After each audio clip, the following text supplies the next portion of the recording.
Hi, my name is Shannon Hayes Fossler, and I am a lecturer at Austin Community College in the School of Art and Design. And I am also a painter who has a pretty active studio practice in the Austin community and is shown internationally and nationally. So today I'll be talking about my personal research and how I am rethinking the idea of how we talk about difficult subjects like climate change. So a little bit about this presentation. I'm going to go a little bit into why the typical methods that we use to talk about difficult issues don't always work. I'll talk a little bit about the history of images for social change and for social justice, and then I'll talk about my own approach to the subject, specifically as it relates to climate change, but this could be translated to any global issue, any large, global, massive issue. So, and thank you for the opportunity to be here from the speaker series. So, my talk is entitled Aesthetics and the Anthropocene. For those of you not familiar with those two words really quickly, aesthetics is basically the understanding, science, or study of beauty, what makes things beautiful, how we understand beauty, and how we associate beauty into our lives through culture and chronology. Anthropocene is a relatively new word, and I don't think it's received an official designation yet, but it is the epoch, the era that we currently live in, that is defined by the effects of humans on the environment and on their surroundings. So if you think about terms like Pliocene and those kind of eras, the current era when we are currently living, thought to have begun around the Industrial Revolution, we title the Anthropocene, which I think if you think about how much of an impact human beings have had on society since the Industrial Revolution, that makes perfect sense. So that's the title of my talk. It's not meant to be, highbrow in any way. Just sometimes those words come across that way, but I think they're really the appropriate words. Now, art and aesthetics engaging in difficult conversations around climate and environment is the subtitle. But just to be clear, this is not really a talk about climate change. This is a talk about how we talk about climate change, how maybe the methods that we use and have used for the past 40 to 50 years are not engaging with the audience that they are seeking to engage with. They're not effective in creating the change that we need to have happen. And I speak for my generation specifically. I think the younger generation, the students that I teach on a daily basis, are much more in tune with the environment. They're much more engaged with issues of environmentalism, issues of climate change, and they're much more aware. I think as we go forward, I'm optimistic, cautiously optimistic about the future as I talk to more and more students that are, more and more engaged and are more socially active and are more politically interested and educated. So this is a talk about how we talk about climate change. And I'm going to start with a pretty well-known song for my generation by an artist named Sarah McLachlan. I'm not going to sing for you. That is not what I'm here to do today. But I want to talk to you a little bit about this particular song and its impact on a very difficult and challenging subject. So several years ago, many years ago, Sarah McLachlan, a song called Angel, which is probably one of her most famous songs, it was used in a commercial for the ASPCA. And the ASPCA, their commercials are very hard-hitting. They show these animals in cages and in the winter and shivering, and they're, it's all about, adoption and promoting the proper care of these animals that have been neglected. So they're showing these images of these dogs in cages and these cats in cages and shivering, and they're chained, and it's brutal. It's absolutely brutal. And in the background is this beautiful song by Sarah McLachlan, which up until that point I had loved. I loved that song. But now, anytime I hear that song, I think of those animals in those cages and the trauma for me, and I don't use that word lightly, the trauma of seeing that commercial. So the power of connecting an artistic form with a strong message if done correctly, and I do think it was done correctly in this commercial, cannot be understated. But here's the problem. You have this deeply emotional song and these brutal graphic images. I don't want to look at that. I don't want to see those images. I don't want to think about those animals. I want to live in my world of denial. And most of us are the same way. The minute I hear the first notes of that song, if I'm watching TV, I switch the channel because I know what's coming. So I instantly deflect away from putting myself in a situation where I could be confronting with something uncomfortable, something unpleasurable. And I think the way that we have approached the subject of, or any challenging subject, is by using facts and images that are graphic and shocking, and you know, the idea is to kind of wake you up and make you realize what's going on. But I think everyone can agree with me, we don't want to look at things that are not pleasurable. We don't want to be confronted with things that are challenging and make us sad. Nobody wants that, right? So I use the Sarah McLachlan song as an example because I do think it's a powerful pairing. I can hear it in my head right now, and I can picture that commercial, and I forever will hear that song and associate that commercial with it. And that is the power of using art to get a message across. But for me, a graphic, brutal, disturbing message is not always, it's easy for me to shut down. It's easy for me to ignore it and distance myself from it because I don't enjoy it. So, documentation, statistics, numbers, and warnings about faraway places. So, why don't these things work, right? Most of the time when you hear, 3% or 3-degree, rise in temperature over the next 10 years, what does that mean? Like, really, in general, what does that mean to the average person, the middle-income person in Wichita, Kansas, sitting down with their Dr. Pepper and their bucket of fried chicken, and what does that mean to them? What does that mean to their lives? What does that mean to their daily existence? And I would argue nothing, really. It means nothing to them. This is not a number that we can put a face to, put a name to, or see our neighbor being affected by, or our children being affected by. So I would argue that a lot of times, not only are statistics and charts and graphs and warnings not only not pleasurable, but I think a lot of times they can turn us off, and they can deflect away from the really important content that needs to be discussed, because they feel abstract to the person living in America day to day, working 50 hours a week, making minimum wage. It doesn't feel like something that impacts us on a day-to-day basis.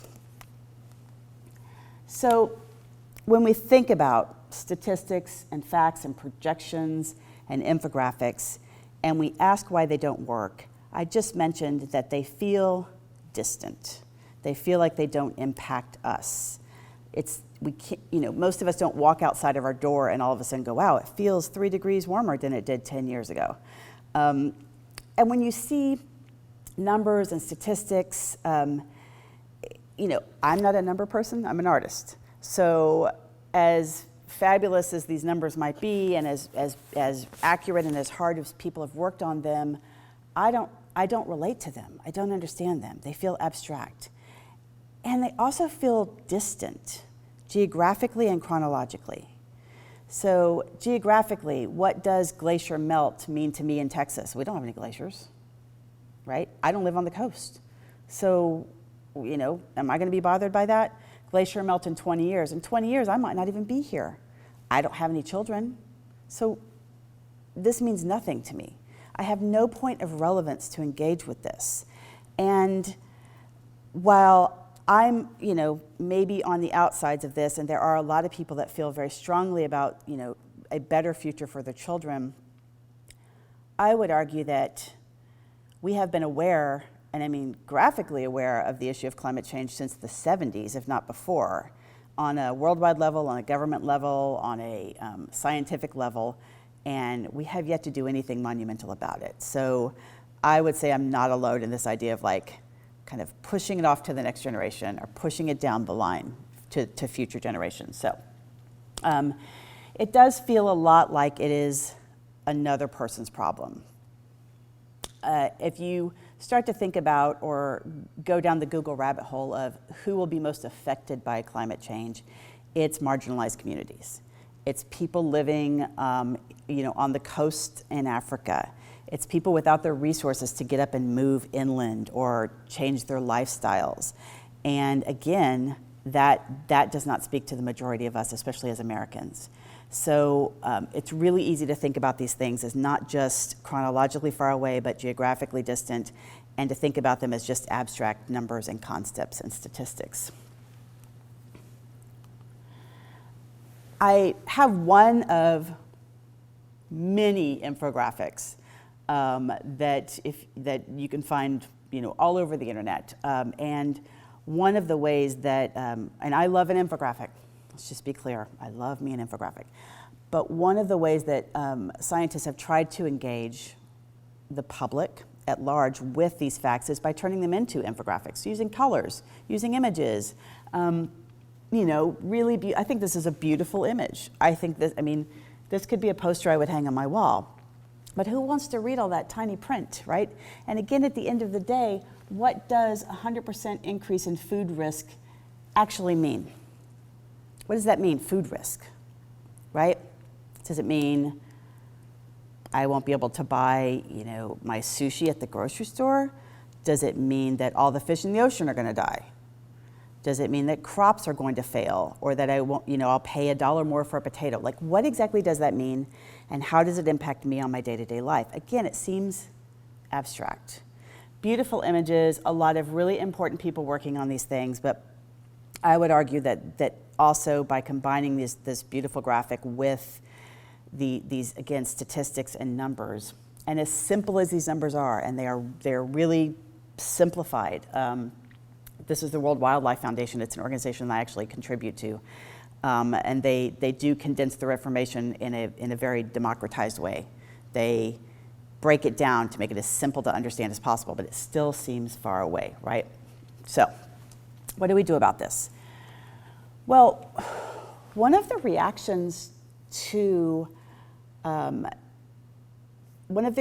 by artists throughout the world to try to engage people in understanding the impacts of climate change is by presenting documentary photography. And they're beautiful images. I think they're stunning images. There are some amazing photographers in the world doing great studies in Antarctica, in the Arctic, in Greenland, in Canada, and presenting these beautiful images of glaciers and icebergs. And NASA has these amazing satellite images that you can download for free, and they're stunningly beautiful. But again, is this image really telling us anything about climate change? I think it's actually doing the opposite.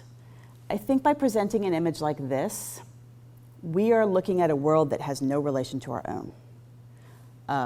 I've had the pleasure of traveling to some of these places and seeing these glaciers and these ice masses myself, but I would argue that the majority of people that really need to understand climate change have not. So again, by presenting these images, you're presenting this other world, this place that is distant, this place that is far away, this place that has no relationship to you or I.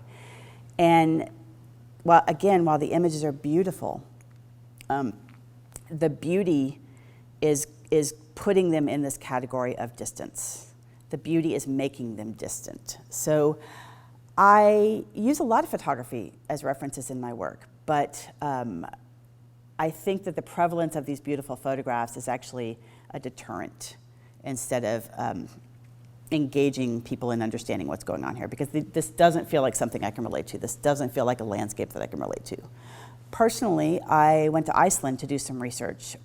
I went about 6 years ago in January, and I went specifically in the winter so that I could, be there when it was cold and be there when it was, probably the worst weather that they could have. And even seeing these places myself and seeing the glaciers and watching an iceberg calve off of a glacier, it was still almost like more of a spectacle than awakening. It was like, ooh, it's beautiful. Then oh my gosh, that's going to contribute to sea level rise. It wasn't really how I thought about it. And I looked around, and most of the tourists there were thinking the same thing. We got to see this beautiful thing, like watching a baby being born in the zoo, right? This beautiful miracle happening. And Iceland in and of itself, it's almost like another planet. It is, spectacularly beautiful and dramatic and like nowhere you've ever been. So even Iceland seems very other and very distant. So again, I'm making the argument that these photographs are beautiful and they need to be taken as documents of what is going on. But to the average person, this is just a photograph of a beautiful place that we can't relate to on a personal level. So what does artwork do exactly? What does art do?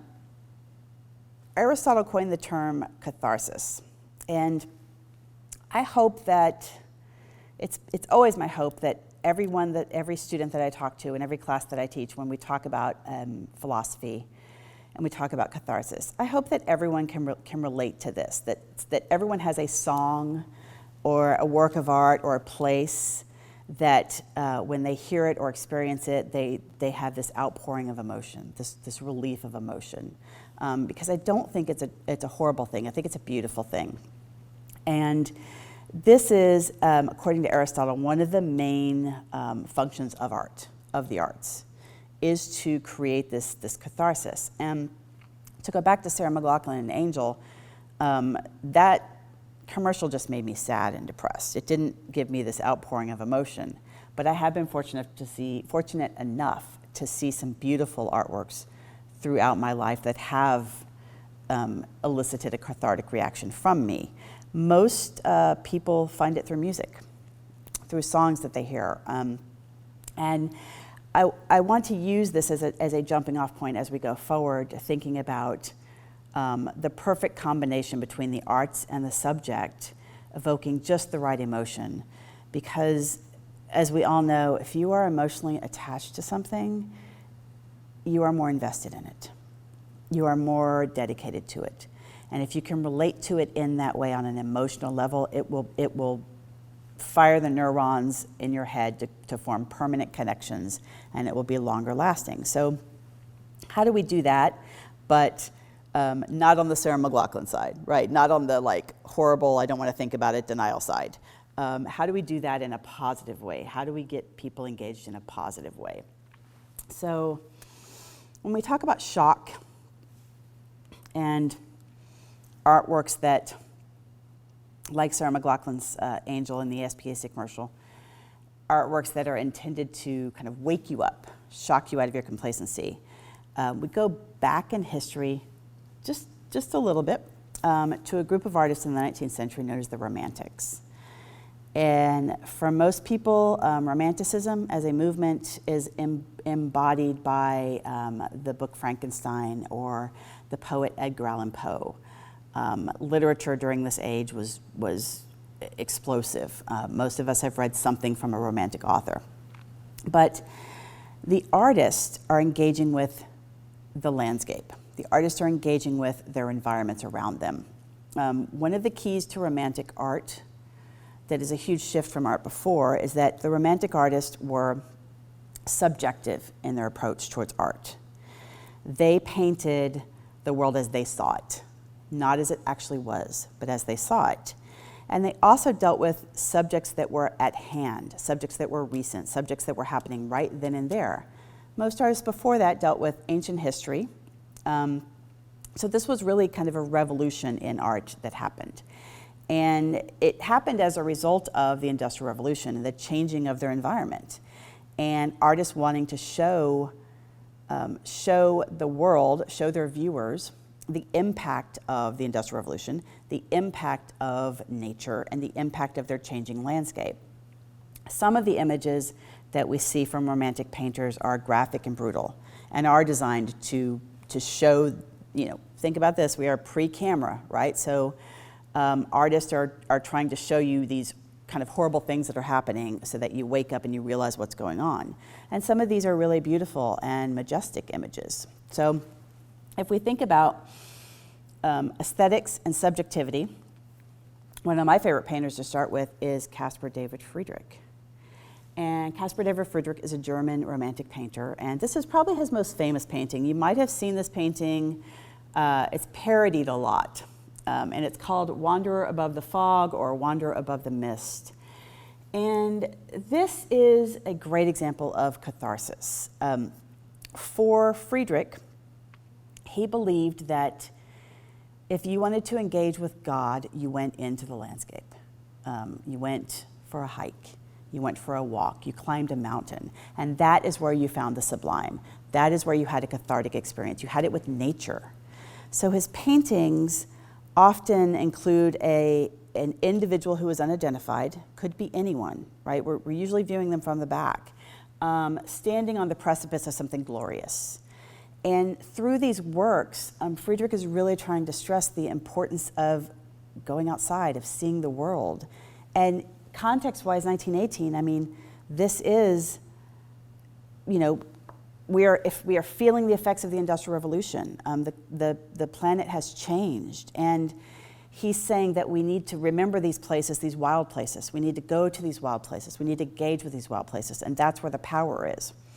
And while I can't speak specifically for people that lived at the time when Friedrich was painting, I would argue that today these paintings are very successful and that they really make us think about the awe of distant places, the awe of magical places, the awe of grand scale. But at the same time, they're distant, right? This is a distant place. This is not my yard. This is not my backyard. This is a distant, faraway place. So as beautiful as these paintings are, and he is possibly my favorite romantic painter, so I really love this kind of message. Not all romantic painters dealt with this idea of, you know, engaging with God in the landscape. Some romantic painters wanted to show you the power of nature as a destructive force. And in this way, Turner is trying to remind us all that at the end of the day, the things we build and the things we leave behind are nothing compared to the power of nature and the power of God. This is let me make sure I get the title correct, The Burning of the House of Lords and Commons, 16 October 1834. This was an actual event that happened. It was the seat of government in London that burned to the ground as the result of a fire, obviously. But if you notice, the architecture is minimally stressed here. It really is about the fire and the water and the spectacle of this. You know, all of these romantic painters really were about trying to say, you know, listen, we're going to build these amazing things. We're going to do these amazing things as human beings. But at the end of the day, after we're dead and after we're long gone, nature survives. And it was a reminder of the power of nature, and it was a reminder of the spectacle of nature. And this particular image, if you notice, it is mostly about the fire. It's less about the bridge and mostly about the fire. Now, this painting the intended audience was English people. The intended audience was the people who were responsible for building the seat of government, for building Parliament. And oftentimes his paintings became more too abstract, too loose, too messy to really be appreciated in his own time. But today we see how he's creating this image of a world that is in conflict, this image of a world that is being torn apart at the same time that it is being redefined and reclaimed by nature. I feel like I am a painter in the tradition of the Romantic painters. That's why I bring them up in this section. I feel like what I am doing, and I don't even want to compare myself to Turner or Friedrich, that's not what I'm saying, but I feel like my work is attempting to do something very similar, to show you a view of the landscape in a way that engages you because of its spectacular beauty and drama, and then allows you to really think about the subject underneath it. So for Romantic painters, again, it was a way to evoke an emotion or appeal to an audience. And a lot of the issues that the Romantic painters dealt with were close at hand. They were, Friedrich painted in Germany, he painted the German landscape. Turner is an English artist, he painted in London and the surrounding area. So they were really relating to their own spaces. Now, what happens when you kind of scale that up? That's a weird term to use, but scale it up, right? When we think about really big issues, the term has been coined hyperobject. This was coined by a philosopher. He teaches at the University of, he teaches at Rice University, actually. His name's Timothy Morton. And he coined the term hyperobject to describe entities of such vast time periods and vast scale that we cannot get our minds around them. They exceed human apprehension. Things like climate change, black holes, and all of the styrofoam in the world. That we just, again, this thing that is so big that we can't really understand it. On a scientific level, of course, I know what a black hole is, but do I really grasp what a black hole is? No. So how do we deal with hyperobjects? And Timothy Morton is actually, he's a climate activist in addition to a philosopher, and this term for him almost specifically applies to the issue of climate change and ecology. I love this quote from him. It's down that I'm going to read to you. Sorry, because I'm a huge Star Wars geek, so we'll just get that out of the way right now. He describes hyperobjects as it's like being inside the gigantic worm in The Empire Strikes Back. For a while, you can kid yourself that you're not inside a gigantic worm until it starts digesting you. Because the worm is everywhere in your field of vision, you can't really tell the difference between it and the surface of the asteroid you think you landed on. Maybe that's an esoteric quote, and maybe only people of my generation will get that, but to me, it perfectly summed it up. It's this idea of like, while you're living it is so vast that you don't, it's like trying to feel the earth spin, right? We know it's spinning, but we don't feel it. So that's a hyperobject. So hyperobjects are easy to dismiss. I mean, how many of us think about the earth turning and under our feet every day? We don't. So they're very easy for us to disregard because, again, they are distant, they are massive, and they are hard to digest. So that brings me to my work finally. I know you're like, when is she going to get there? But for me personally, I'm a visual artist, primarily a painter, drawer, installation artist, and I try to add content to formal beauty. Formal beauty is what something looks like, the arrangement of the color and the lines, the composition. Content is what it means. For an example, that beautiful glacier picture I just showed you, that is a formally stunning photograph. It is, the colors are beautiful, the values are beautiful, the composition is beautiful, but what is the meaning? What do you get out of it? What does it tell you? What does it teach you? What does it make you think about? So that's the relationship for me between content and form. I try to attract my viewer through aesthetic sensibilities. I want you to look at my images and think that they are formally beautiful and formally engaging, enough so that you want to know more about them. You want to know what you're looking at. You want to know why you're looking at it. You want to know what it means, as opposed to the typical 1.3 seconds that a viewer spends looking at a painting in a museum. I want you to go closer, I want you to read more, and I want you to be more engaged because you're seduced in a way by the formal elements of the work. So I tried to address these hyperobjects, and I'll talk a bit about where this started. So for me, I finished graduate school in 2004. I was in graduate school in Chicago, and had an opportunity to move to Southern California. I'm a native Texan, by the way, but had an opportunity to move to Southern California from Chicago, which sounded like a breath of fresh air, considering the winters. So I moved to Southern California, and right after I moved to Southern California, Hurricane Katrina hit Louisiana. And again, I'm a Texan living in California, and there's a hurricane hitting Louisiana. So even though I'm a native Texan, that's still another state away. But it was really the first time that I had a connection to a major catastrophic event. People that fled New Orleans came to Houston. I knew people that housed them. I knew people that sheltered them. So it really, it had a personal connection to me for the first time, which is important.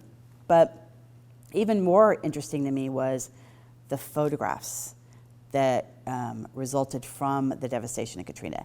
And I'm not talking about, I don't know if you've heard the term disaster porn. That's not what I'm talking about. I'm talking about these images after the water had receded. Certain photographers, Richard Misrock, it was one, he went into these homes and he photographed these homes that had been consumed by mold. And honestly, whether you think it's gross or not, I found the photographs themselves beautiful. I found this natural organic process stunning and engaging and natural. And these photographs sent me down this rabbit hole of thinking about other ways to address tough subjects. So looking at these kind of beautiful photographs that at the same time are horrible, because if you've ever had mold in your house, you know that like you walk in and you can smell it and it gives you a headache and it's instantly a turnoff. And just looking at the photographs, you're like, you can smell, I don't know if you guys feel this way, but I can smell it in my head. I can look at a photograph and smell what that's gonna be like in my head. So the photographs themselves I found aesthetically beautiful, but I knew that they were tragic and disastrous. So I wanted to figure out a way to like work with that content. I had always been interested in water. I know that sounds, we're all interested in water, right? We need it to survive. But I'd always been interested specifically in water resources, and growing up in Texas, you are constantly looking at the rain percentages for the year. You're constantly aware of how much rain we've had and how much rain we need, and it's always on your mind in Texas.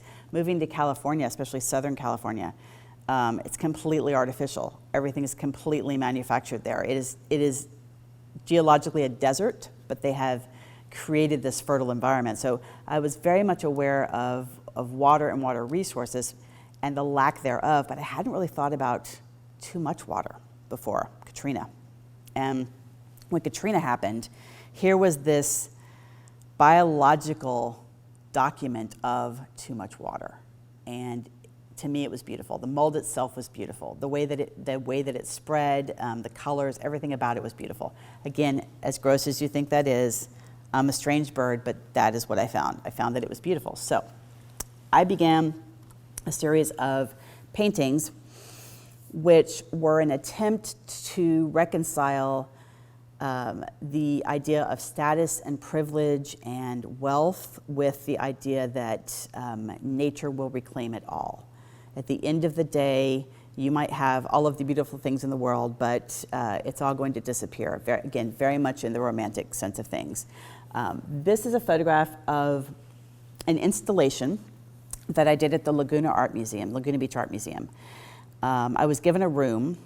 I covered the bottom half of the room with wainscoting, and then I hand painted a toile wallpaper pattern on the wall, which I'll show you a detail of in a second. The wallpaper pattern was of a very typical 19th century toile pattern where wealthy people are enjoying leisure time in the outdoors, on swings and picnicking in their finest gowns, and just this very specific statement about wealth and privilege. And toile still has that association as a pattern with it. So I decided to hand paint this wallpaper, which by the way I will never do again, and then take this mold, which I used photographs from Katrina, take these mold patterns as a jumping off point to have it begin to grow in this beautiful, perfect, sort of sterile space of the museum. The reaction I got was hilarious. Patrons of the museum actually thought it was mold growing on the walls, and they were horrified. You can imagine, like, we're giving all this money to the museum and there's mold growing on the walls. Until they got really close to it and they could look at it and they realized it didn't smell, it was painted. The images over here, which you can see, are two small paintings that I made to hang on the wall.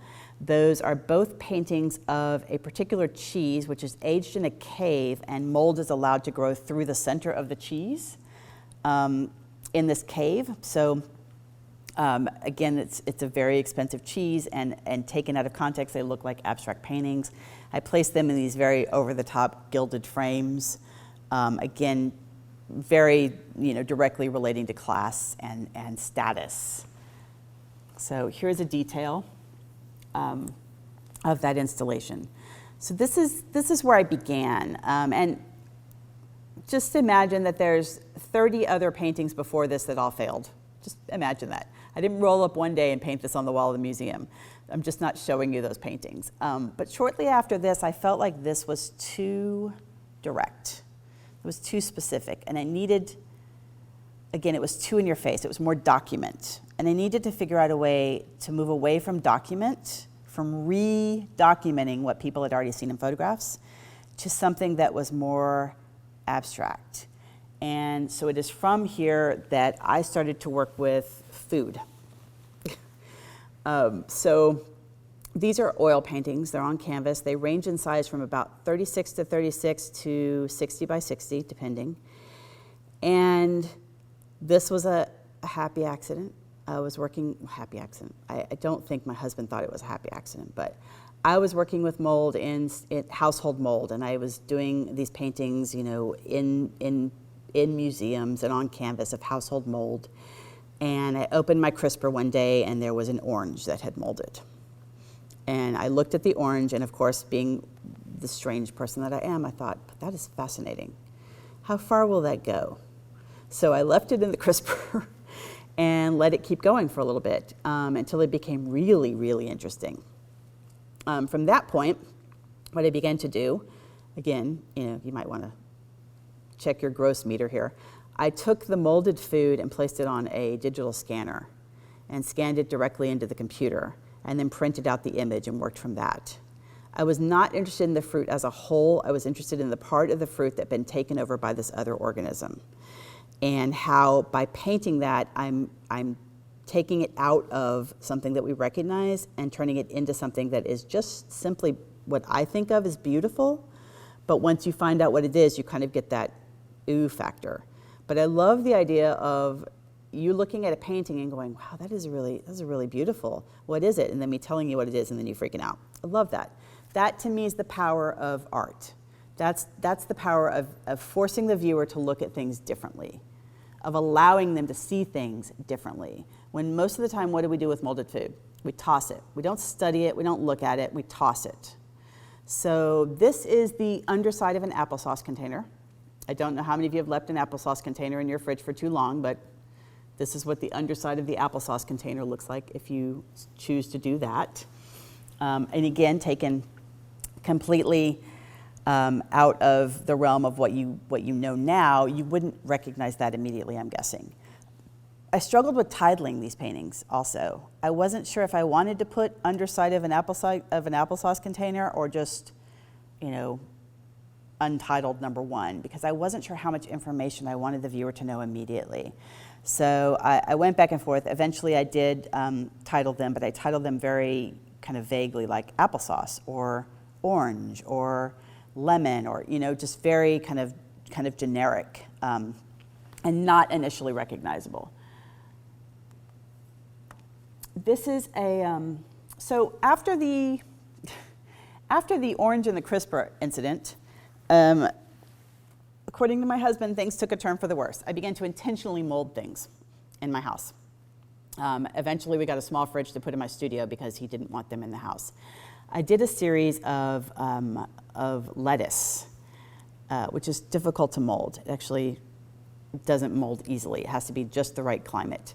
And these lettuces were actually grown in Texas by a friend of mine in their yard and then mailed to me in Ziploc bags from Texas to California.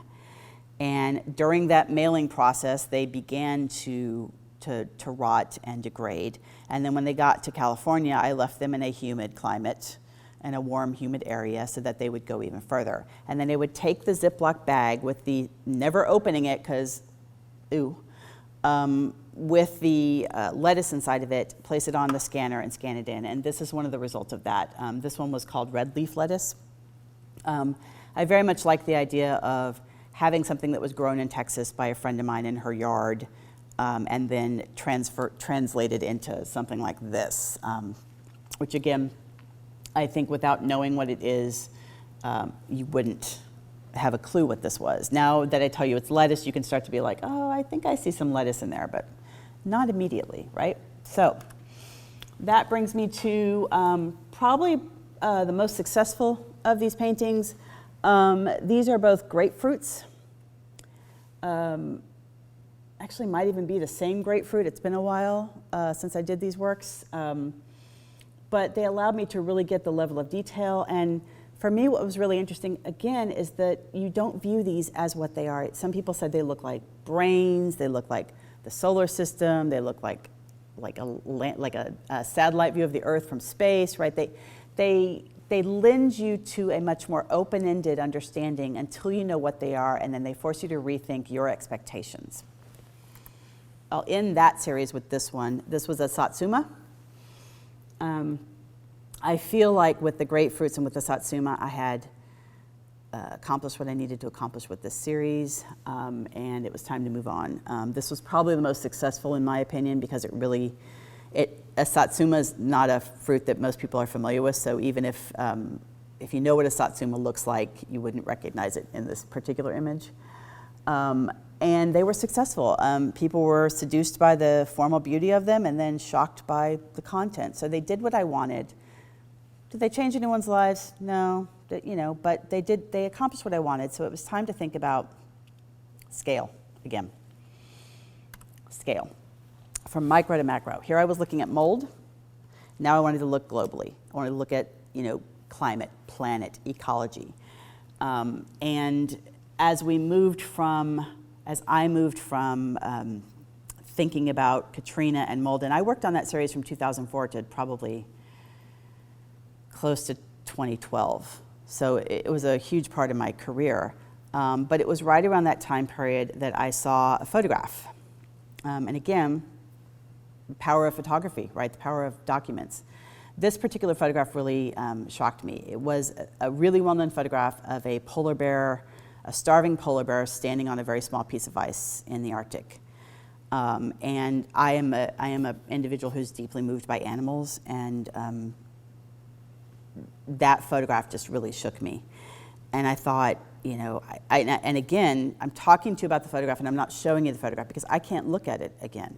I have never looked at it since then.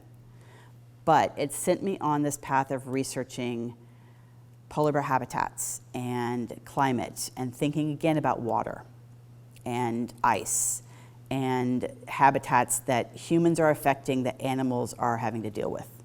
So, hyperobjects, right? Glaciers, Antarctica, the Arctic. And again, as I started to look at these things, I came across graphs, charts, infographics, which I understand because I have spent a lot of time researching them, but the majority of us are going to look at things like this and be like, well, that's really pretty, but what's going on there, right? But what really interested me was Antarctica, and especially things like this. This chart right here that very simply shows the recession of a glacier in just using line. To me, this is a really powerful visual, and I began to think about how can I play with the idea of using statistics and measurements to create something that is visually abstract with colors that are interesting and that people would be interested in, and not initially know what they're looking at, but want to know more. So again, more charts, more graphs, and that began this series of paintings. This is one of the first ones. It's not the most successful to me, but I wanted to show it to you because it was me thinking about icebergs and glaciers just as shapes, and kind of piling them up on top of one another and arranging them. And I was thinking about the idea of like reconstruction, like once these once the mold had receded in New Orleans and the water had receded, people could rebuild. But once the water's gone in Antarctica, there's no putting it back together. There's no rebuilding it. So I started thinking about like visually trying to put it back together and visually trying to like, add these icebergs back together to make a mass again, and really thinking about color and palette. And then I started to look at specific glaciers. I believe this one is from a glacier in Canada. And think about, again, this piling up of ice and really looking at the colors. And again, not having spent a lot of time on glaciers, I didn't realize how many colors were there. And thinking about things like, what am I actually looking at? And really at the end of the day, when you look at a glacier, you're looking at time. You're looking at a visual representation of time. And how do I think about layers of time, like the rings of a tree, right? And how can I show people this idea of like this culmination of time? And I still was like, I don't think we're quite there. I'm the type of artist who works, first and foremost, I work very literally, and then I have to back away from that. Like, I give you the easiest, like most literal translation of something, and then I work my way back from that to something more subtle. So I always kind of have to throw everything at it and then start pulling things back. And that has taken me to these two paintings. The one on the left is called Ghost, and the one on the right is called Shadow. And if you notice, these lines should look vaguely familiar. So I'm using references, again, to those statistics, to those graphs, to those charts. But I'm also trying to really kind of hone in on the idea of absence. Like, what happens when these are gone, what is left, right? You have this halo around these shapes that is the only thing that remains. The same idea over here. You have these kind of negatives. And again, that same glacier line is in this painting too. It's just much more subtle. I was obsessed with Sheldon Glacier for way too long. Then we have paintings like this one, which again, I was thinking about color and how we think about the color of glaciers and the color of ice and how it actually looks. And this was a glacier in Greenland. And because there was so much residue in the layers of the glacier itself, when it began to melt, the water was very gray and brown. And it's not something we think of when we think of ice and water, these colors of gray and brown. But it is, again, this representation of time and how these icebergs are kind of calving off. So I liked the idea of playing with color to use colors that are unexpected for the subject. And this was one of those experiments. I became very much interested in what the black ice represented, because to me that was really the key. The black ice, the lines of black in the layers of the glacier represent geological change, a volcanic eruption in Europe, or pollution landing on the glacier from China. And one of the reasons that glaciers are melting so much quicker is because it's kind of this self-fulfilling prophecy, right? It's the, or catch-22, whatever you want to call it. When a layer melts and then it exposes this level of black ice, the black attracts the heat in the sun, so it melts faster. So it exposes more layers of black ice, right? So I became really interested in not just how they represented time, and they represented geological events around the world. And you could say, okay, this is from the volcano that erupted in Pompeii, and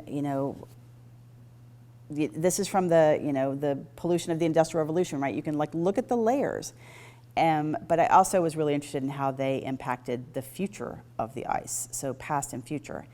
And I wanted to try to make a painting that was just really graphically interesting, but maybe didn't immediately read as black ice. So what I did was I just painted the black. Instead of painting the whole glacier, I just painted the black lines. So I think this is probably one of my favorite paintings because the act of painting it just about killed me. So I will, keep this painting forever. So we're going to end with this painting. It is called Where Will the Polar Bears Go? And this particular painting really to me, I think, creates a portrait of a space that is vanishing. It works for me. We're going to end that series. Sorry, I have a couple more paintings to look at. But I wanted you to think about, again, this idea of fragments, this idea of spaces, but also I wanted it to feel like a window that you were looking into something else. So the current series that I've been working on for the last several years, since 2017, is Larsen C. Just some statistics. Again, I don't think they work, but I want you to know what we're working with here. 33,000 square miles. In 2016, a rift appeared. NASA spotted it from a satellite. By 2017, the rift was 17,100 square miles of ice. It calved off, and it was bigger than Delaware, if that helps you. Again, I don't know what the size of the states are in my head, but that does help some people. And it began to float away, and it got a name. Its name was A68. And this is a NASA satellite image of A68. This part is A68. So what I started thinking about with A68 was its journey. Where was it going? How long was it gonna be floating in the ocean? What was it going to impact? It was at the time the largest iceberg in the world that had ever calved. And for a while, it just kind of hung out near its mama. It just kind of stayed in one space. And then eventually it started to move away. It just completely dissolved and melted about a month ago. So it took a very long time. But as it started to move away, I really started to think about the path of this what had now become personified to me, this iceberg, and its travels and how it was going to impact various things. It made it into the news in 2020 because its path took it to an island. I think it's called South Georgia Island, and if it had impacted South Georgia Island, it would have affected a specific penguin that only lives on that island. So alarms went off, but it swung around and went the other direction, luckily for the penguins. But I started these paintings. This is the series that's actually in Gallery 4000 right now, and it's a series of the journey of A68. So this is intended to be the Larsen C ice shelf over here, and this is the iceberg as it kind of moves away and dissolves or breaks into parts. This is these paintings are 60 by 60, by the way, so they're relatively large. This is an image of the larger pieces. As the iceberg broke, it got mini names, so they became A68A, B, C, D, right? It just kept going. And this is the final painting. Now, I kept the original structure of A68 under here through all of the three paintings, but in the final painting, I really have it broken up into a lot of tiny fragments of ice and masses of ice. I tried to use colors that were specific to the ice and the glaciers, but also colors associated with things like hazards and warnings. So like bright orange, caution tape kind of colors. And again, especially with this particular painting, I really want you to be drawn in by it. I want you to walk up to it, get really close to it, look at the amount of work and the amount of details that went into it, and then start to think about what it's portraying. So they're literally labeled A68, phase 1, phase 2, and phase 3. The last phase would just be water, so didn't do that one yet. And this phase just completed for me, the series just completed for me in October of last year. I started it in 2020 for this exhibition, and they're intended as a triptych. They're intended to be hung together.